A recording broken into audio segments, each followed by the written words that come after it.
Welcome to our YouTube channel అనగనగా ఓ కథ. అందరికీ నమస్కారం. చక్కటి కథలు వినడానికి మా ఛానల్ను తప్పకుండా సబ్స్క్రైబ్ చేయండి. అలాగే మీ ఫ్రెండ్స్ అండ్ ఫ్యామిలీకి కూడా షేర్ చేయండి. శ్రీమతి అద్దనపూడి సులోచనారాణి గారు రాసిన గిరిజా కళ్యాణం అనే నవల 3వ భాగానికి స్వాగతం. ముందు భాగాలు 2 డిస్క్రిప్షన్లో ఇంకా కామెంట్స్లో పిన్ చేసి పెడతాను. ముందుగా ఆ భాగాలు విన్న తర్వాత ఈ భాగం వినండి. రాజగోపాలరావు గారు సిల్కు పంచె లాల్చి జరియంచు ఉత్తరీయం ధరించి ప్రయాణానికి సిద్ధమయ్యారు. ఆయన సూట్ కేస్ సర్ది సిద్ధంగా ఉంది. కారు పోర్టికోలో సిద్ధంగా ఉంది. ఆయన మాటిమాటికి టైం చూసుకుంటున్నారు. సాయన్న ఏడి చందు రానేలేదే? అదే అర్థం కావడం లేదు బాబు. మధ్యాహ్నం అనగా వెళ్ళారు. స్నేహితులందరికీ ఫోన్ చేశారా? మేనేజర్ని అడిగారు. అందరినీ కనుక్కున్నాను, ఎక్కడా లేడు అన్నారు ఆయన. నిట్టూర్చారు. టైం అయిపోతోంది అంటూ. చిన్నబాబు ఎప్పుడూ ఇంతే, ఎదురుగా నిలబడితే మాటలతో మనల్ని కరిగించేస్తారు, చేతలతో మండిపోయేలా చేస్తారు అన్నాడు సాయన్న. ఇంతలో ఫోన్ గణగణ మోగింది. రాజగోపాలరావు గారు ఫోన్ తీసి హలో అన్నారు.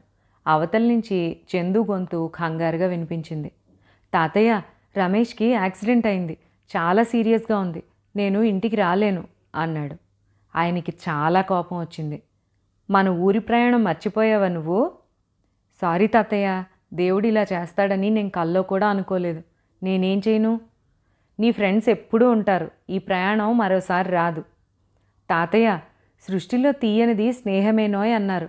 ఈ స్థితిలో వాడిని వదిలేసి వస్తే నేను మనిషిని కాదు, రాక్షసుణ్ణన్నమాటే. నువ్వే చెప్పు. రావు బహద్దూర్ రాజగోపాలరావు గారి మనవడు హృదయం లేని పాషాణం అనిపించుకోవడం నీకు బాగుంటుందా?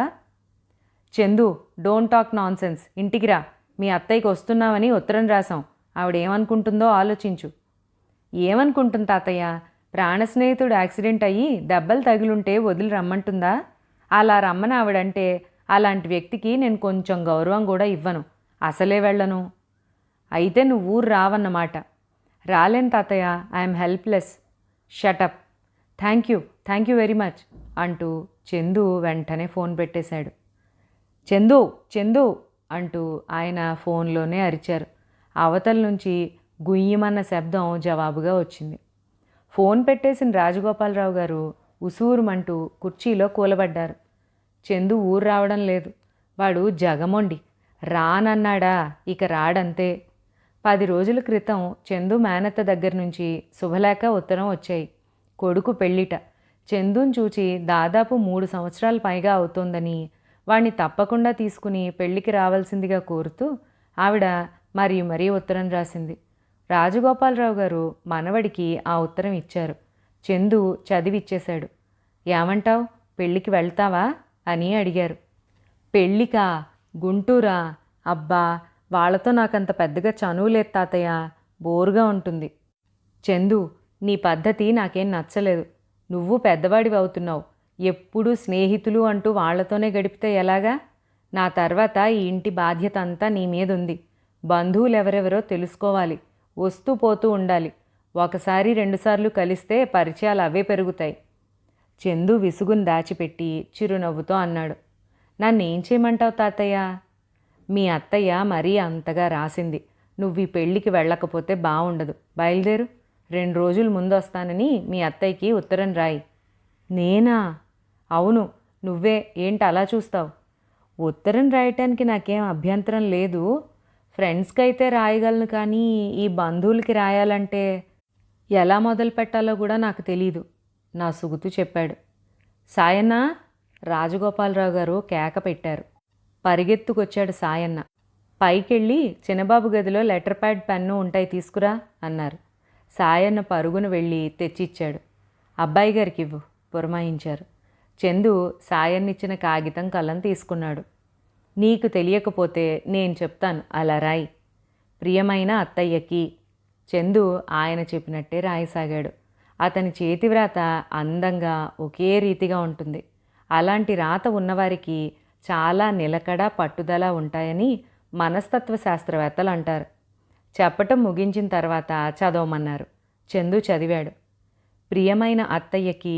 చందు నమస్కరించి రాయినది. నువ్వు రాసిన ఉత్తరం, పంపిన శుభలేఖ 2 అందాయి. నిన్ను చూసి చాలా రోజులయ్యింది. నాకు తరచుగా నువ్వు గుర్తుకొస్తూనే ఉంటావు.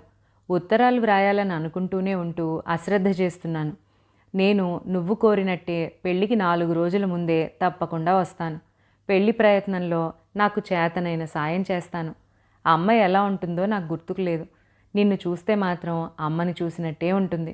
మావయ్యని పిల్లల్ని అడిగినట్టు చెప్పగలవు. నేను తప్పకుండా వస్తున్నాను. ఇట్లు నీ చందు. ఉత్తరం చదువుతున్నాడే గాని చందు ముఖం పరమ బోరుగా తప్పనిసరిగా భరిస్తున్నట్టుగా ఉంది. బంధువులంటే ఇలా ఆత్మీయంగా రాయాలి, గుర్తుపెట్టుకో అన్నారాయన. మనసులో లేని ప్రేమ నటించడం ఆత్మీయత అవుతుందా తాతయ్య అన్నాడు చందు. ఆయన జవాబు చెప్పలేకపోయారు. చందు లేచి వెళుతోంటే ఆయన ఆపి చెప్పారు. నువ్వు ఈ పెళ్ళికి వెళ్తున్నావు, అది మర్చిపోకు. సరే తాతయ్య, ఈ పెళ్ళికి వెళ్ళి తీరాలి అని కదూ అంటున్నావు? అవును, ఆయన సీరియస్గా చెప్పారు. అయితే ఒక షరతుకి నువ్వు ఒప్పుకోవాలి. చెప్పు. నువ్వు పెళ్ళికి వెళ్ళొస్తే నేను ఎలాంటి షరతైనా ఒప్పుకుంటాను. ఈ పెళ్ళికి నువ్వు కూడా నాతో రావాలి. నేనా? అవును తాతయ్య, అక్కడ నాకెవ్వరూ తెలీదు. నువ్వు నాతో ఉంటే కాస్తైనా ఆ బోర్ని భరించగలుగుతాను. లేకపోతే ఎగ్జిబిషన్లో తప్పిపోయిన పిల్లాడిలా బిక్కు బిక్కుమంటాను. ముందే చెప్తున్నాను, నువ్వు వస్తానంటేనే ఈ ఉత్తరం పోస్ట్ చేస్తాను. ఆయన క్షణంసేపు చందు ముఖం చూశారు. చందు స్వభావం ఆయన ఎరగనిది ఏమీ కాదు. చిన్నప్పటి నుంచి అంతే. ఒక్క స్నేహితులతో తప్ప ఇంకెవ్వరితోనూ కలవలేడు. మహా బిడియపడతాడు. సరే, ఆ ఉత్తరంలో నాతో తాతయ్య కూడా వస్తున్నాడని రాయి అన్నారు. చందు తల ఊపాడు. ఉత్తరం పోస్ట్ చేశారు. చందు మేనత్త ఈ ఉత్తరం అందగానే కొండంతగా సంతోషపడిపోతూ జవాబు కూడా రాసింది. చందు ఉత్తరం చూడగానే తను ఏడ్చేశానని, చాలా రోజుల తర్వాత వదిన గుర్తుకొచ్చిందని రాసింది. అలా ఉత్తర ప్రత్యుత్తరాలు జరుపుతూ వచ్చిపోతూ ఉంటే బంధుత్వం నిలబడుతుందని, చందు రాక కోసం తను మామయ్య పిల్లలు 1000 కళ్ళతో ఎదురుచూస్తున్నామని రాసింది. చివరలో పెళ్ళికి చాలామంది బంధువులు వస్తారు. దాదాపు 12 మంది పెళ్ళికాని ఆడపిల్లలున్నారు. అందరూ రూపంలో చక్కని చుక్కలు, చదువుల్లో సరస్వతులును. నీకు వాళ్లలో ఏ ఒక్క పిల్లైనా తప్పకుండా నచ్చుతుంది అని రాశారు. ఆ ఉత్తరం చూసి రాజగోపాలరావు గారు చాలా సంతోషించారు. అసలు ఆయన చందుని పెళ్లికి బయలుదేరదీసిందే దీనికోసం. మనవణ్ణి పిలిచి ఉత్తరం ఇచ్చారు. చందు ఉత్తరం చదువుకున్నాడు. మామూలుగానే అయితే అతను వెళ్ళేవాడేమో, కానీ ఉత్తరం చివర్లో పెళ్లి ప్రసక్తి రాగానే భుజాలు ఎగరేశాడు. చెయ్యి ఎత్తి నుదుటిని తాకించుకుని ఉత్తరంలో అత్తయ్యకి దండం పెట్టాడు. చందు ఊరు రానని అనలేదు. ఆ మాటని తాతయ్యతో ఘర్షణ పడడం అతనికి ఇష్టం లేదు. తను ప్రయాణం అవుతున్నట్లే చెప్పాడు. రాజగోపాలరావు గారి ఆనందానికి అంతులేదు. ఎన్నో రోజుల తర్వాత, దాదాపు చందు పెద్దయిన తర్వాత కలిసి ఊరు వెళ్ళడం ఇదే మొదటిది. ఆయన చిన్నపిల్లాడిలా ఎంతో ఉత్సాహంగా ఈ పెళ్లికి వెళ్లేందుకు ప్రయత్నం ప్రారంభించారు. ఆయన కావాలనే కారు వద్దన్నారు. కారులో గుంటూరు వెళితే తనను అక్కడ దింపి చందు కారు తీసుకుని ఎటైనా ఉడాయిస్తాడు. కొత్త చోట కారు లేకపోతే ఎటూ కదలడు. తను తాతయ్య ఫలానా తారీఖును వస్తున్నట్టు చందు మేనత్తకు టెలిగ్రామ్ కూడా ఇచ్చాడు. తీరా ప్రయాణం అయ్యేసరికి ఇలా జరిగింది. రాజగోపాలరావు గారికి చెమటలు పోసాయి. తాను అసలు వాళ్ళకు ఉత్తరం రాయకుండా ఉన్నా పోయేది. అనవసరంగా రాశాడు. ఇచ్చిన మాట తప్పడం అంటే ఆయనకి మహా సిగ్గుగా ఉంటుంది. చాలా నీరసంతో ఆయన సాయన్న అని పిలిచారు. బాబూ అంటూ సాయన్న వచ్చాడు. ఊరు నేను వెళ్తాను అన్నారాయన. మీరొక్కరేనా బాబూ? అవును, నేను కూడా వెళ్ళకపోతే బాగుండదు. వాళ్ళు ఏమైనా అనుకుంటారు. అసలు ఈ పెళ్ళికి తాను వస్తానన్నాడు కదా అని నేను బయలుదేరాను. తీరా ఆఖరి నిమిషంలో రాను పొమ్మన్నాడు. నేను తప్పకుండా వస్తానని వాళ్ళకు ఉత్తరం రాశాను కదా. సరే, ఏం చేస్తాం? వాడి తరపున అందరికీ సంజాయిషి ఇచ్చుకోవడం నాకు అలవాటేగా. వస్తాను అన్నారు. ఆయన వెళ్ళి కారులో కూర్చున్నారు. కారు కదిలింది. ఆయనకి ఈ ప్రయాణం గురించి అనుకున్న ఉత్సాహం అంతా చచ్చిపోయింది.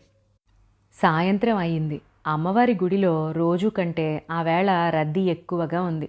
గిరిజ ఇస్త్రీ చీర కట్టుకుని జడలో పూలు పెట్టుకుని ముస్తాబయ్యింది. రవిని వెంట పెట్టుకుని రిక్షాలో గుడికి వచ్చింది. మిలమిలలాడే పట్టుచీరతో, ధగధగలాడే నగలతో, నవనవలాడే మల్లెపూల దండలతో దేవీమూర్తి ప్రకాశవంతంగా ఉంది. పూజారి కొబ్బరికాయ కొట్టి హారతిస్తుంటే గిరిజ కళ్ళు మూసుకుని శ్రద్ధగా నమస్కరించింది. గిరిజ ముందు నిలబడిన రవి కూడా చేతులు జోడించి దండం పెట్టాడు. గిరిజ తన మనసులో అనుకుంది, తల్లి జగజ్జనని, జరగబోయే ఆపరేషన్ సక్సెస్ అయ్యేట్టు చూడు. రవి ఆపరేషన్ గురించి నా దిగులు దూరం చేసిన ఆ దయామూర్తిని నిండు నూరేళ్ళు సకల సౌఖ్యాలతో అష్టైశ్వర్యాలతో బతికేట్టు దీవించు తల్లి. పూజారి గంట గణగణలాడించి హారతి చూపించి గిరిజ వాళ్ళు నిలబడిన చోటికి తెచ్చాడు. గిరిజ చిల్లర తీసి తను వేసి తమ్ముడి చేత వేయించింది. హారతిని భక్తిగా కళ్ళకద్దుకుంది. పూజ అవ్వగానే ఇద్దరూ వచ్చి మండపం అరుగు మీద కూర్చున్నారు. దేవాలయంలో గంటల మోత ఆవరణంతా ప్రతిధ్వనిస్తోంది. జనం చాలామంది వచ్చి వెళ్తున్నారు. రవి ఆసక్తిగా అడిగాడు, అక్క ఏమని దండం పెట్టుకున్నావు? ఇంకేమని పెట్టుకుంటాను, ఆపరేషన్ సక్సెస్ చెయ్యమని. అంతేనా? మనకి సాయం చేసిన ఆ చంద్రశేఖర్ గారిని కూడా చల్లగా చూడమని. నువ్వేమని కోరుకున్నావురా చెప్పనా? మా గిరిజక్క ఎప్పుడు దిగులనేది లేకుండా సంతోషంగా ఉండాలని, నీకు మంచి భర్త రావాలని. గిరిజ నవ్వి తమ్ముడి తల మీద చెయ్యి వేసి దగ్గరికి లాక్కుంది. అక్క, ఆ డబ్బు వచ్చిన తర్వాత నువ్వు చాలా సంతోషంగా ఉన్నావు కదూ?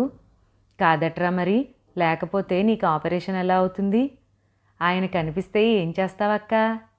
ఏం చేస్తానా? గిరిజ ఒక్క క్షణం ఆలోచించింది. కనిపించాలే కానీ నాకెంత సంతోషంగా ఉంటుందో.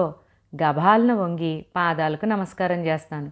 మీ రుణం ఈ జన్మలో తీర్చుకోలేనండి అంటాను. నువ్వు కృతజ్ఞతగా రాసిన ఆ ఉత్తరం ఆయనకి అందిందో లేదో? అందుతుందని నాకేం నమ్మకం లేదు రవి. ఆలోచించిన కొద్దీ ఆయన అంటే నాకు గౌరవం ఎక్కువవుతోంది. ఆయన మనకి సాయం చేశాడే కానీ కనీసం కృతజ్ఞత కోసం కూడా చూడలేదు. అడ్రస్ కూడా ఇవ్వలేదు. నేను ఎక్కడ ఉత్తరం రాస్తాను అని కాబోలు. మనం హైదరాబాద్లో ఎన్నాళ్ళు ఉండాలక్క? డాక్టర్లు వెళ్ళిపోమ్మనే వరకు. ఎక్కడుంటాం? చెప్పానుగా, మధుమూర్తి చుట్టాలింట్లో. కొత్త చోటు వాళ్ళు ఏమనుకుంటారో? రవి, అలాంటి సంశయాలు పెట్టుకునే పరిస్థితి కాదు మంది. ఎలా ఉన్నా సర్దుకుపోవాలి. నువ్వు అసలు హాస్పిటల్లోనే ఉంటావు. నేను నీకు తోడుగా ఎక్కువగా అక్కడే ఉంటాను. అయినా మనతో మధు వస్తాడుగా, మనకెందుకు భయం అంది. రేపేగా మన ప్రయాణం? అవును, మధు టికెట్లు తెచ్చాడుగా. రేపు ఈ పాటికి ప్రయాణం హడావుడిలో ఉంటాం. రవి ఒక్కసారి ఆ గుడి దీపాలు, వచ్చేపోయే జనాన్ని కళ్ళారా చూస్తున్నట్లు చూశాడు. నేను మళ్ళీ తిరిగి వస్తానా అక్క? ఇవన్నీ మళ్ళీ చూస్తానా? నాకైతే ఇదే ఆఖరేమో అనిపిస్తోంది. గిరిజ చప్పున తమ్ముడి తలను పట్టిలాగి గుండెలు కదుముకుంది. చిచ్చి, ఏమిట్రా ఆ మాటలు? మనం ఎందుకు తిరిగిరాం? తప్పకుండా తిరిగి వస్తాం. నాకు బాగా ధైర్యం ఉంది అంటూ ఉండగానే గిరిజ కళ్ళల్లో కూడా నీళ్లు తిరిగాయి. పైకి వాడికి ధైర్యం చెబుతోందే కానీ ఆ మాట గుర్తు వచ్చినప్పుడల్లా గిరిజ గుండెలు గజగజలాడుతున్నాయి. ఇద్దరూ రిక్షా ఎక్కి ఇంటికొచ్చారు. రవికి అన్నం పెట్టింది. రేపే ప్రయాణం. ఇంకా బట్టలు ఇస్త్రీ చేసుకోవాలి, ఇల్లు సర్దాలి, ఎన్నో పనులున్నాయి. రాత్రి పొద్దుపోయింది. గిరిజ తన పనంతా ముగించుకుని వచ్చేసరికి రవి నిద్రపోయాడు. మంచం మీద పడుకోబోతున్న గిరిజ ఒక్క క్షణం ఆగింది. నిద్రపోతున్న తమ్ముణ్ణి తదేకంగా చూసింది. తర్వాత అల్మెరాలో ఉన్న పూజ కుంకుమ తీసి వేలితో తన కనుబొమ్మల మధ్య పెట్టుకుంది. మరికాస్త తెచ్చి నిద్రపోతున్న రవి నుదుటిన పెట్టింది. అల్మెరా తలుపులు మూయబోతూ ఉండగా ఆగింది. కుంకుమ వేళ్లతో పట్టుకుని పెట్టె దగ్గరికి వెళ్ళింది. ఎడంచేత్తో అది తెరిచి అడుగున ఉన్న ఉత్తరం తీసింది. దాన్ని మరోసారి చదివి ఉత్తరం చివరలో చంద్రశేఖర్ అని సంతకం ఉన్న చోట బొట్టు పెట్టింది. తర్వాత ఉత్తరం ఆ కుంకుమతో మడిచి పెట్టేసింది. గిరిజకి ఎందుకో గాని ఆ ఉత్తరం ప్రాణం కన్నా గొప్పగా అనిపిస్తోంది. మర్నాడు గిరిజ వంట చేస్తూ ఉండగా మధుమూర్తి వచ్చి, గిరిజ, గుడ్ న్యూస్ అన్నాడు. ఏమిటది? ఇటు చూడు. కాగితం చూపించాడు. అతనికి ఏలూరులో ఉద్యోగం వచ్చింది. 24 గంటల లోపల వచ్చి జాయిన్ అవ్వమని ఉత్తరం అది. కంగ్రాచ్యులేషన్స్, ఎంత శుభవార్త! ఉండు, ఇప్పుడే వస్తాను అంటూ గిరిజ లోపలికి వెళ్ళి డబ్బాలో ఉన్న పంచదార గుప్పెట్టతో తెచ్చి అతని నోట్లో పోసింది. మీ అమ్మకి చెప్పావా అంది. ఇక్కడ హెడ్ ఆఫీస్లో ఇప్పుడే ఆర్డర్ తీసుకున్నాను. ఇంకా ఇంటికి వెళ్ళలేదు. మొదట నీ దగ్గరికే పరిగెత్తుకొచ్చాను. గిరిజ ముఖంలో హఠాత్తుగా ఆనందం ఎగిరిపోయింది. భయాందోళనలు కమ్ముకున్నాయి. రేపు వెళ్ళి జాయిన్ అవ్వాలా అని అడిగింది. అవును, ఈ రాత్రి బస్సుకే బయలుదేరుతాను. మధు, మన ఊరి ప్రయాణం మర్చిపోయావా? నువ్వు నాతో వస్తున్నావుగా. అతని ముఖం క్షణంసేపు ఆనందం తుడిచేసినట్టు అయ్యింది. అవును గిరిజ, నేను కూడా అదే ఆలోచిస్తున్నాను. ఈ ఉద్యోగమేమో ఇప్పుడే వచ్చింది, వెళ్ళకపోతే పోతుంది. ఏం చేయమంటావు చెప్పు. నన్ను నీతో రమ్మనంటే నేను వచ్చేస్తాను. కానీ ఉద్యోగం చాలా మంచిది, వెళ్ళకపోతే పోతుందేమో. నా సందేహం కూడా అదే. నువ్వు హైదరాబాద్ వెళ్ళడానికి భయం ఏం లేదు. వాళ్ళు చాలా మంచివాళ్ళు. నీకే సాయం కావాలన్నా చేస్తారు. నువ్వు భయపడనవసరం లేదు. నేను ఈ రాత్రికి వెళ్ళిపోయి రేపు ఉద్యోగంలో జాయిన్ అయ్యి 2 రోజులు చేసి సెలవు పెట్టి వచ్చేస్తాను. సరేనా? సరే, నువ్వు మనస్ఫూర్తిగా వెళ్ళమంటేనే వెళ్తాను. వెళ్ళు మధు. నిజంగానే చెబుతున్నావా? గిరిజ తల ఊపింది. మధు, గిరిజ హైదరాబాద్లో రైలు దిగగానే మలక్పేటలో ఉన్న తన బంధువుల ఇంటికి ఎలా వెళ్లాలో వివరంగా రాసిచ్చాడు. నేను ఇప్పుడే వాళ్ళకి టెలిగ్రామ్ ఇస్తాను అన్నాడు. మధుమూర్తి వెళ్ళిపోయాడు. అసలే ఆందోళనగా ఉన్న గిరిజకి మనసు మరింత వేదనగా తయారైంది. ఆపరేషన్ గురించే భయంగా ఉంది. మధు తన వెంట ఉంటే కాస్త నిశ్చింత. ఆ ఉద్యోగం కూడా ఇప్పుడే రావాలా అనుకుంటూ నిట్టూర్చింది. కానీ నిండా మునిగిన వాళ్ళకి చలేముంది. ఈ పరిస్థితిని తను ఒంటరిగా ధైర్యంగా ఎదుర్కోవడానికే నిశ్చయించుకుంది. అసలు ఆపరేషన్ మొదట రాయవెల్లూరులో చేయిద్దామని అనుకున్నారు. కానీ ఇక్కడ డాక్టర్కి హైదరాబాద్లో తెలిసిన డాక్టర్ ఒకడు స్నేహితుడు ఉండడంతో హైదరాబాద్ అని మార్చుకున్నారు. బొంబాయి నుంచి హార్ట్ స్పెషలిస్ట్ వస్తాడట. ఆ టైంకి రవి అక్కడ ఉండే ఏర్పాటు చేశారు. హైదరాబాద్లో మధుమూర్తి బంధువులు కూడా ఉన్నారు. కొత్త చోట ఇబ్బంది లేకుండా సులువుగా ఉంటుందని భావించారు. ఆఖరి నిమిషంలో మధుమూర్తి ప్రయాణం ఇలా అయ్యింది. పరీక్షలంటూ ప్రారంభమైతే అవి ఊపిరాడకుండా అడుగడుక్కి ఎదురవుతాయి. మనిషి సహనాన్ని నిర్దయగా బాధిస్తాయి అనుకుంది గిరిజ. రాత్రి అయ్యింది. విజయవాడ రైల్వే స్టేషన్ ఎప్పటిలాగే చాలా రద్దీగా ఉంది. ప్లాట్ఫామ్ మీద ప్రయాణికులు సామాను పట్టుకుని లింక్ ఎక్స్ప్రెస్ కోసం వేచి చూస్తున్నారు. ప్లాట్ఫామ్ అంతా తోపుడు బళ్లతో, టీ బళ్లతో, వేరుశెనక్కాయలు, బిస్కెట్స్ అమ్మేవాళ్లతో గందరగోళంగా ఉంది. ఒక్క క్షణం అక్కడ నిలబడి చూస్తే మనిషి జీవితానికి ఆ ప్లాట్ఫామ్కి ఎంతో సంబంధం ఉన్నట్టు అనిపిస్తుంది. ప్లాట్ఫామ్ మీద ఎవరెవరో అపరిచితులు వస్తుంటారు, పోతుంటారు. కానీ ప్రయాణికులు మాత్రం ఎవరికి వారు ఒంటరిగా, ఎవ్వరికీ సంబంధం లేనట్టుగా నిలబడి చూస్తూ ఉంటారు.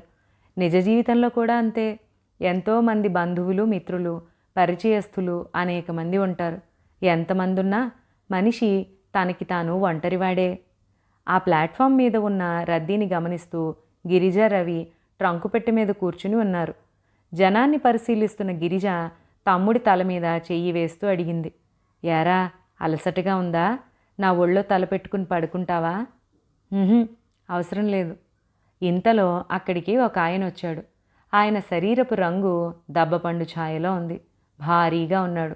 ఆయన వేసుకున్న తెల్లటి బట్టలు, వేలికున్న ఖరీదైన డైమండ్ ఉంగరం, వాచి ఆయన శ్రీమంతుడని ఇట్టే తెలియజేస్తున్నాయి. ఆయన జుట్టు వెండి మబ్బుల్లాగా తెల్లగా నెరిసిన చక్కటి క్రాఫ్లాగా ఉంది. ఆయన చేతిలో బ్రీఫ్ కేస్ తప్ప ఇంకే సామాను లేదు. గిరిజ వాళ్ళు కూర్చున్న చోటికి దగ్గరలోనే ఒక సిమెంట్ బెంచి ఉంది. అంతక్రితం దాని మీద కూర్చుని కబుర్లు చెప్పుకుంటున్న కుర్రాళ్ళు చాయ్ తాగుదాం చలో అంటూ లేచిపోయారు. ఆయన వచ్చి బ్రీఫ్ కేస్ పక్కన పెట్టుకుని ఆ బెంచ్ మీద కూర్చున్నాడు. కాలు మీద కాలు వేసుకుని వెనక్కి ఆనుకుని కూర్చుని ఉన్న ఆయన వచ్చిపోయే జనాన్ని చూస్తున్నాడు. కుడిపాదం అలవోకగా ఆడిస్తూ ఉంటే నల్లటి మెత్తటి చెప్పు లైటు వెలుతురులో మెరుస్తూ ఆయన తెల్లటి పాదాన్ని మరింత తెల్లగా చూపిస్తోంది. గిరిజ వైపు, రవి వైపు యథాలాపంగా చూశారాయన. పైట కొంగుని జడ కింద నుంచి భుజం మీదుగా ముందుకు లాక్కుని పొందికగా కూర్చుని ఉంది గిరిజ. చెవులకి ఏమీ లేవు. చేతులకి ఆకుపచ్చటి మట్టి గాజులున్నాయి. కట్టుకున్న చీర సామాన్యమైనదైనా ఆ కట్టుకోవడంలోనే దానికి లేని అందం వచ్చింది. కొంతమంది ఆడపిల్లల్ని చూస్తే వారిలో ఉన్న ఆరోగ్యమే వారికి 1000 ఆభరణాల అలంకరణ అనిపిస్తుంది. చెవుల మీదకి వదులుగా జారిన జుట్టు చెంపల నునుపుని, బిగువుని రెట్టింపు చేసి చూపిస్తోంది. ముఖాన గుండ్రని బొట్టుతో చామన ఛాయగా అతి నిరాడంబరంగా ఉన్న ఆ అమ్మాయి పక్కన కూర్చున్న కుర్రాడిలో ఆ అమ్మాయి పోలికలే స్పష్టంగా కనిపిస్తున్నాయి. బహుశా అక్క తమ్ముడు అయ్యుంటారు. లింక్ ఎక్స్‌ప్రెస్ ఇంకో 5 నిమిషాల్లో ప్లాట్‌ఫామ్ మీదకి వస్తున్నట్టుగా మైక్‌లో తెలుగులో, హిందీలో, ఇంగ్లీష్‌లో అనౌన్స్‌మెంట్ వినిపించింది. పిల్లా జల్లాలతో తట్టా బుట్టా సామాను ఉన్నవాళ్ళు హడావిడిగా లేచారు. కూలీలు పెట్టెలు, బెడ్డింగులు నెత్తిన పెట్టుకుని సిద్ధంగా ఉన్నారు. ఇంతలో రైలు వచ్చి ఆగింది. ప్లాట్‌ఫామ్ అంతా ఒక్కసారిగా జనసమ్మర్దంతో కిటకిటలాడిపోయింది. ప్రయాణికులు సీట్ల కోసం పరిగెత్తుతున్నారు. వెంట వచ్చిన వాళ్ళు అప్పగింతలు చెబుతున్నారు. రవి, నువ్విక్కడ కూర్చో, నేను వెళ్ళి మన సీట్లు ఏ పెట్టెలో ఉన్నాయో వెతికి వస్తాను అంది గిరిజ. రవి తల ఊపాడు. గిరిజ వెళ్ళింది. సీట్లు రిజర్వేషన్ పేర్లతో ఏ పెట్టెలో ఉన్నాయో వెతుక్కోవాలి. ఒక చెంప టైం అయిపోయింది. గిరిజ పేరు గల వాళ్ళు 4 2 ఇంటి పేర్లు లేవు. ఒకచోట మిసెస్ గిరిజ, మిస్టర్ రావ్ అని ఉంది. గిరిజకి మతిపోయింది. టీసీని వెతికి పట్టుకుని అతన్ని అడిగింది. అతను అన్ని పేర్లు చెక్ చేసి అది పొరపాటు పడిందని, మిస్ గిరిజ మాస్టర్ రవి అని ఉండడానికి ఆ విధంగా ఉందని గిరిజ ఎక్కాల్సిన బోగి చూపించాడు. థ్యాంక్ యూ అని టీసీకి చెప్పి తమ్ముడి కోసం వెళ్ళింది. రవి ప్లాట్ఫామ్కి ఆ చివర ఉన్నాడు. రైలు కదలడానికి సిద్ధంగా ఉంది. గిరిజ నడక మాని పరుగు పెట్టింది. గిరిజ వెళ్ళేసరికి రవి ట్రంక్ పెట్టె మీద లేడు. పక్కన సిమెంటు బెంచీ మీద కూర్చుని ఉన్న ఆయన దగ్గర ఉన్నాడు. రవి ఆయన చెయ్యి పట్టుకుని ముందుకి ఒరిగి ఉన్నాడు. ఒక చేత్తో ఛాతీ మీద గట్టిగా పట్టుకున్నాడు. ఏమైంది? ఏమిటి? గిరిజ కంగారుగా అడిగింది.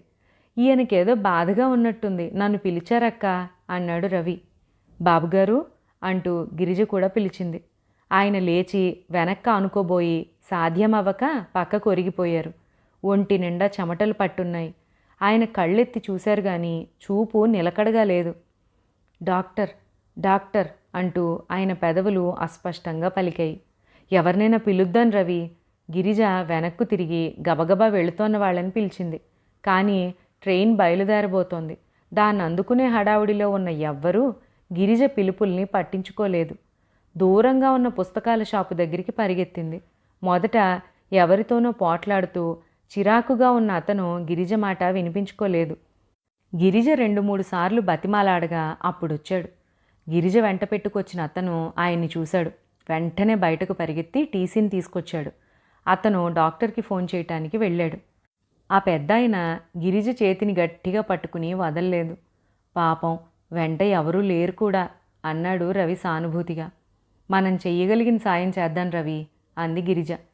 టీసీ డాక్టర్కు ఫోన్ చేశానని, ఆయన వస్తున్నారని చెప్పి 2 రైల్వే కూలీలను పిలిచి వాళ్ల సాయంతో ఆయన్ని వెయిటింగ్ రూమ్లోకి చేర్చి పక్క మీద పడుకోబెట్టారు. ఆయన గిరిజ చెయ్యిని మాత్రం వదల్లేదు. గిరిజ విదిలించి విడిపించుకోనూ లేదు. డాక్టర్ వచ్చి ఆయన్ని పరీక్ష చేస్తున్నాడు. కిటికీలో నుంచి చూస్తున్న రవి అరిచాడు. అక్క, ట్రైన్ వెళ్ళిపోతోంది. గిరిజ కిటికీ దగ్గరకు పరిగెత్తుకొచ్చింది. ట్రైన్ విజిల్ వేసుకుంటూ వెళ్ళిపోతూనే ఉంది. నిశ్చేష్టురాలైనట్టు చూస్తూ నిలబడిపోయింది గిరిజ.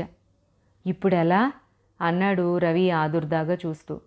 ఇంకో ట్రైన్కి వెళ్ళాలంతే, ఇంకేం చేస్తాం? నూతిలో నుంచి మాట్లాడుతున్నంత నీరసంగా అంది గిరిజ. డాక్టర్ ఈ ముసలాయన మీకేమవుతాడని అడిగాడు. గిరిజ క్లుప్తంగా తను ఆయన అపరిచితులమని బాధతో గిలగిలలాడుతుంటే సాయం చేసిన సంగతి చెప్పింది. డాక్టర్ అన్నాడు, మీ ట్రైన్ ఎలాగూ వెళ్ళిపోయిందిగా, మళ్ళీ ట్రైన్ దొరకడానికి చాలా టైం ఉంది, మీరు కాస్త ఈయన్ని చూస్తూ ఉండండి అన్నాడు. గిరిజకి హఠాత్తుగా తన పెట్టె సంగతి గుర్తొచ్చింది. రవి, నేను వెళ్ళి పెట్టె తీసుకొస్తానుండు అంది. ప్లాట్ఫామ్ మీదకి వచ్చింది గిరిజ. అక్కడ అంతకుముందు కిటకిటలాడిన జనం వెల్లువ లేదు. అంతా ఖాళీగా నిశ్శబ్దంగా ఉంది. సందడి లేదు, కూలీలు కూడా లేరు. గిరిజ రవి తను కూర్చున్న చోటు దగ్గరికి వెళ్ళి చూసింది. పెట్టె ఎక్కడా లేదు. ఆ సందడిలో పడి రవి తను ఆ పెట్టెను మర్చిపోయారు. పెట్టెను గురించి టీసీకి రిపోర్ట్ ఇచ్చింది గిరిజ. అలా వదిలి వెళ్ళడం మీదే తప్పు. ట్రైన్ వచ్చినా వెళ్ళినా మహాసముద్ర కెరటంలా జనం ఉంటారు. ఎవరిని పట్టుకుంటాం, ఏమని ప్రశ్నిస్తాం?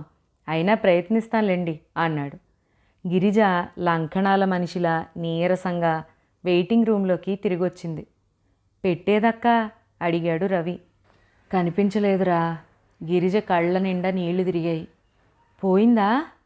గిరిజ తలూపింది. అందులో తన బట్టలు, రవి బట్టలు సమస్తం ఉన్నాయి. ఇంకా నయం, డబ్బు, డాక్టర్ సర్టిఫికెట్స్ తన బ్యాగులో ఉన్నాయి కాబట్టి సరిపోయింది. బ్యాగ్ని గుండెలు కదుముకుంటూ అనుకుంది. ఇదేంటక్కా ఇలా అయ్యింది?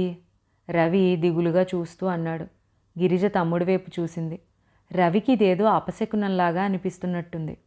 వెంటనే చప్పున తమ్ముడిని దగ్గరికి తీసుకుని తెచ్చిపెట్టుకున్న నవ్వుతో హుషారుగా అంది.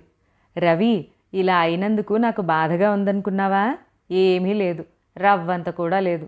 ఎందుకో తెలుసా, ఏదొచ్చినా మన మంచికే అంటారు. రవి మాట్లాడలేదు. తాను అక్క గురించే ఆలోచిస్తున్నాడు. అసలు ఉన్నవే 4 చీరలు. ఈ డబ్బు దాచడం యావలో పడి సరిగా బట్టలు కొనుక్కోవడం కూడా మానేసింది. ఇప్పుడు అవి కూడా పోయాయి. భగవంతుడు ఎందుకు ఇలా బాధ పెడుతున్నాడు? 1 గంట తర్వాత డాక్టర్ మళ్ళీ వచ్చాడు. పరీక్ష చేశాడు. ఆయనకి మెలకు వచ్చింది. తనని రాజగోపాలరావుగా పరిచయం చేసుకున్నాడు. డాక్టర్ గారు ఆయన సుస్థి గురించి మాట్లాడారు. దూరంగా నిలబడ్డ గిరిజని చూపిస్తూ, ఈ అమ్మాయి మీ ప్రాణాలు రక్షించింది. సమయస్ఫూర్తితో త్వరగా డాక్టర్ సాయం అందేలా చేసింది. పాపం వాళ్ళ రైలు తప్పిపోయింది, పెట్టె కూడా పోయింది అన్నారు. మందులు రాసిస్తూ, ఇప్పటికీ ఇవి వాడండి. మీకు వచ్చింది చాలా మైల్డ్ హార్ట్ అటాక్. మీ వెంట ఎవరు లేనట్టున్నారు. మీకు సెడేటివ్ ఇస్తాను. మీరు గోదావరి ఎక్స్ప్రెస్లో కానీ మెడ్రాస్ హైదరాబాద్ ఎక్స్ప్రెస్లో కానీ వెళ్ళిపోవచ్చు. చూడమ్మా, ఈయనకి ఈ మందు మళ్ళీ 1 గంట తర్వాత ఇవ్వు అని చెప్పి డాక్టర్ వెళ్ళిపోయాడు. ఆయనకి నిద్ర పట్టేసింది. కొంచెంసేపు తర్వాత మెలకు వచ్చింది. గిరిజ మందు తెచ్చిచ్చింది. ఆయన వేసుకున్నారు. బాబుగారు, మందులు తేగా మిగిలిన చిల్లర ఇదిగో అంటూ అందించింది. ఆయన తదేకంగా ఆ అమ్మాయినే చూస్తున్నారు.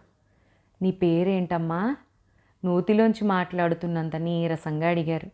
గిరిజ. ఏ ఊరు మీది? ఈ ఊరేనండి. ఈ అబ్బాయి ఎవరు? నా తమ్ముడు, పేరు రవి. ఏ ఊరు వెళ్తున్నారు? హైదరాబాద్. అలాగా, మాది కూడా ఆ ఊరే. నేను హైదరాబాదే వెళుతున్నాను. మీకు అక్కడ ఎవరైనా బంధువులు ఉన్నారా? గిరిజ క్లుప్తంగా తమ్ముడి అనారోగ్యం గురించి చెప్పింది. ఆయన రవి వంక చూశారు. అయ్యో, అలాగా పాపం అన్నారు. నా మూలంగా మీ రైలు తప్పిపోయిందని డాక్టర్ చెప్పాడు. దిగులు పడకు. మీరు వేరే రైల్లో వెళ్ళే ఏర్పాటు నేను చేస్తాను. గిరిజ కృతజ్ఞతగా చూసింది.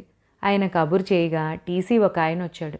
గోదావరి ఎక్స్ప్రెస్లో మాకు 3 టికెట్లు దొరికేటట్లుగా చూడండి అని చెప్పారు. టీసీ టికెట్లు తెచ్చిచ్చాడు. డాక్టర్ వచ్చి రాజగోపాలరావు గారికి ఇంజెక్షన్ ఇచ్చాడు. ఆయన నిద్రపోతారు, కాస్త మీరు చూస్తూ ఉండండి అంటూ ఆయన బాధ్యత గిరిజకు అప్పగించారు.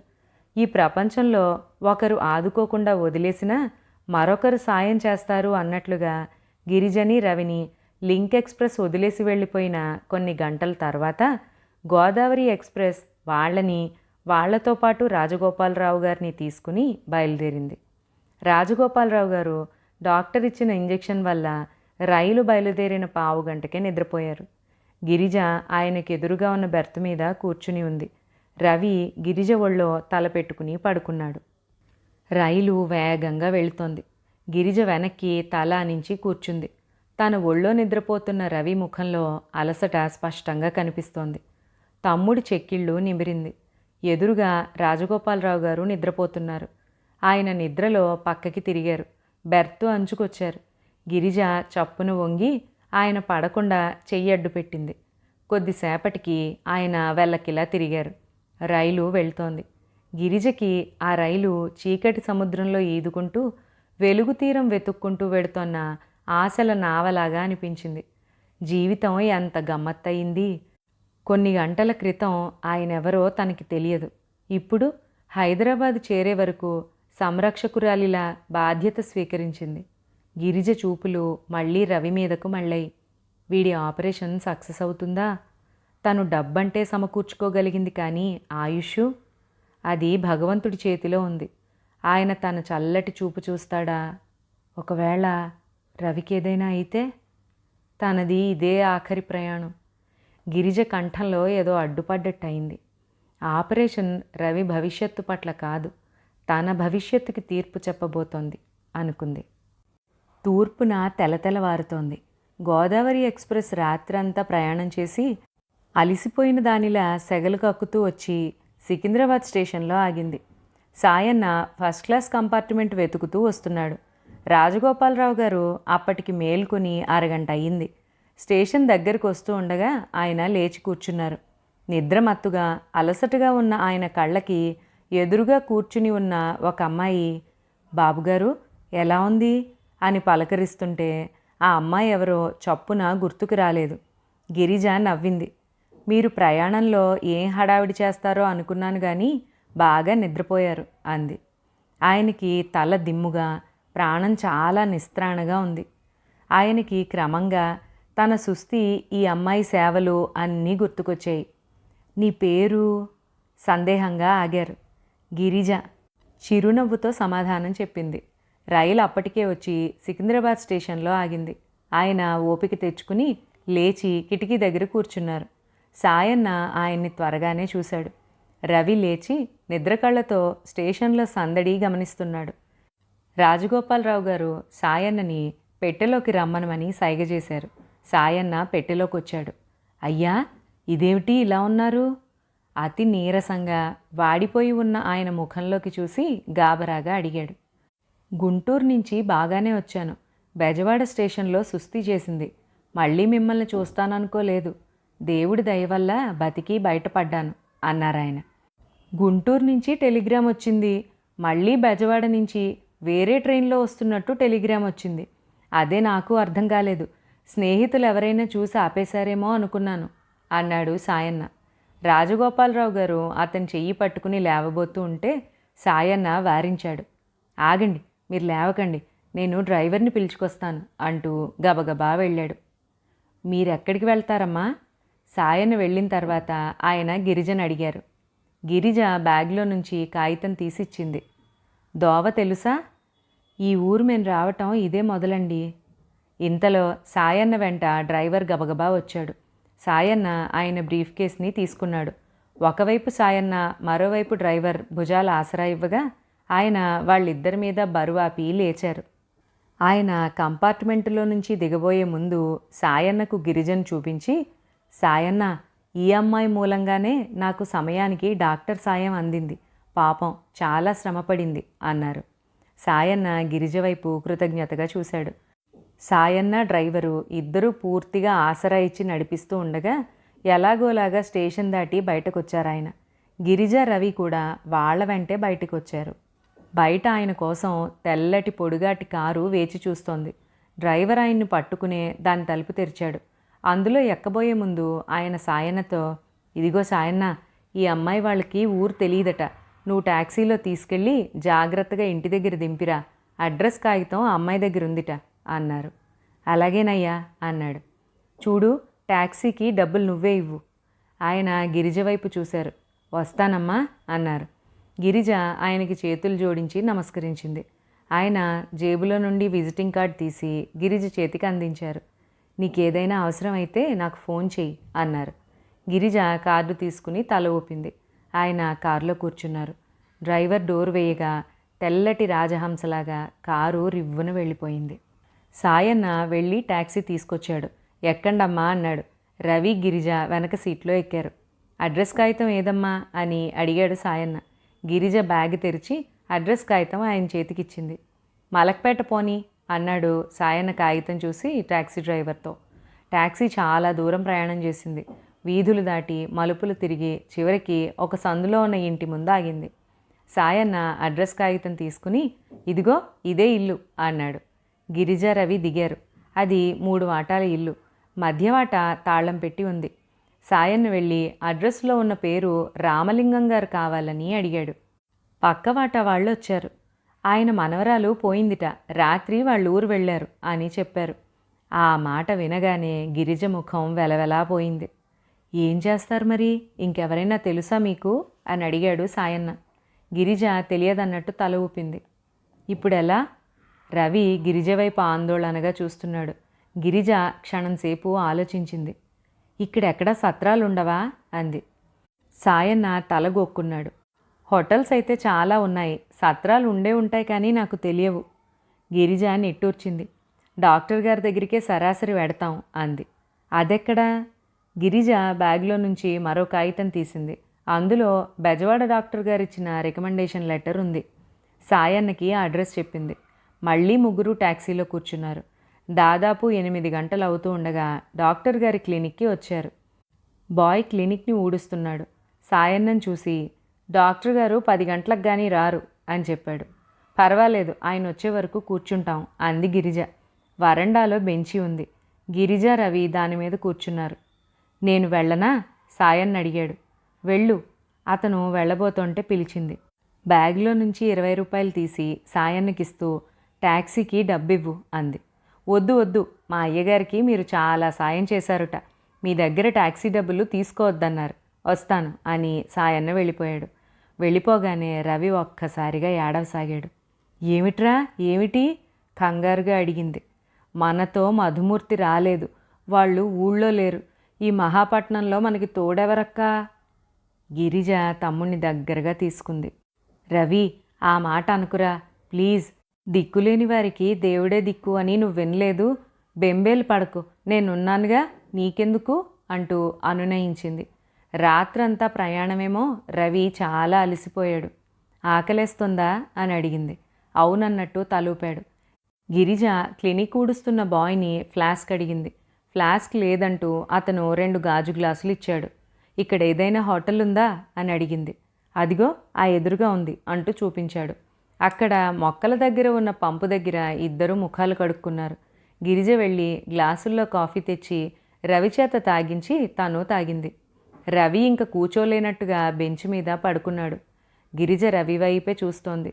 ఓదార్చటానికి ఇంత క్రితం ధైర్యవచనాలు గొప్పగా చెప్పింది, కానీ తనకు కూడా లోపల మనసులో భయమూ ఆందోళనగానే ఉంది. కానీ తనకి తానే ధైర్యం చెప్పుకోసాగింది. మేం పిరికితనం ఎందుకు పోవాలి? అనవసరంగా భయపడుతున్నాను. ఏం చేస్తాం? కొంతమంది జీవితాలు చూస్తే నా అనే అండదండలతో, డబ్బు దస్కంతో వడ్డించిన విస్తరిలా ఉంటాయి. వాళ్ళు అదృష్టవంతులు. మరికొంతమంది బతుకులు బాగా కష్టపడితేనే కానీ ఆ విస్తరిలోకి అన్నీ సమకూరవు. కష్టపడే ధీశక్తి గల ఏ వ్యక్తికైనా వెరుపు అనేది ఆ చుట్టుపక్కల ఉండనే ఉండదు. 10 గంటలు అవుతూ ఉండగా డాక్టర్ గారు వచ్చారు. గిరిజ పరిస్థితి విని ఆయన జాలిపడలేదు. విసుక్కున్నాడు. ఇలాంటి కొత్త చోట్లకు వచ్చేటప్పుడు అలా ఒక్క అడ్రస్తో రాకూడదు. 2-3 అడ్రస్లు తెచ్చుకోవాలి. నేను ఆపరేషన్ సంగతి చూడగలను, కానీ మిగతావన్నీ పట్టించుకునేందుకు నాకు తీరుబడేది. రవికి ఆపరేషన్ కూడా ఆయన చెయ్యడు. బొంబాయి నుంచి స్పెషలిస్ట్ ఒక ఆయన వస్తున్నాడు. ఆయన ఇక్కడ వారం రోజులుండి ఇలాంటి కేసులు 4-5 చేసేసి వెళ్ళిపోతాడు. ఆయన తన పని ముగించుకుని గిరిజని రవిని తీసుకెళ్ళి రవిని ఉస్మానియాలో చేర్పించాడు. గిరిజతో, ఇక నా పని అయిపోయింది, అంతా వాళ్లే చూసుకుంటారు. నేను రేపు ఢిల్లీ వెళ్తున్నాను. అక్కడ నాకు కాన్ఫరెన్స్ ఉంది. వారం రోజుల వరకు తిరిగి రాను. ఆపరేషన్ ఎలా అయిందో అక్కడి నుంచే ఫోన్ చేసి తెలుసుకుంటాను అంటూ ఉండగానే ఆయన కోసం ఎవరో వచ్చారు. వాళ్లతో కలిసి ఆయన వెళ్ళిపోయాడు. రవికి హాస్పిటల్ దుస్తులిచ్చి జనరల్ వార్డులో పడుకోబెట్టారు. గిరిజకి రవికి ఆ హాస్పిటల్ ఒక మహాలోకంలా ఉంది. ఎవ్వరూ ఎదుటివారి మాట వినిపించుకోరు. ఎవరికి వారే హడావుడిగా పరిగెత్తుతున్నట్లు వెళ్ళిపోతున్నారు. అంతా తొందరే, ఒకటే హడావుడి. పెద్ద పెద్ద వాళ్ళు వస్తున్నారు. వాళ్ళకి ప్రత్యేక సదుపాయాలు చేయాలి. ఇలాంటి చిన్న చిన్న వాళ్లను నిదానంగా చూసే తీరిక వాళ్ళకెక్కడుంది? రవి గిరిజను పట్టుకుని వదలలేదు. అక్కడ మంచాల మీద పడుకున్న రోగుల్లో దీనత్వం, చూడడానికి వచ్చేవారి ముఖాల్లో బాధ. మొత్తానికి అందరి ముఖాలు ఏదో బాధని భరిస్తున్నట్టే ఉన్నాయి. అది జనరల్ వార్డు. ప్రతి రోగికి పక్కనే సాయంగా ఒకరిని ఉండనిస్తారు. ఈ మాట వినగానే గిరిజ హమ్మయ్య అనుకుంది.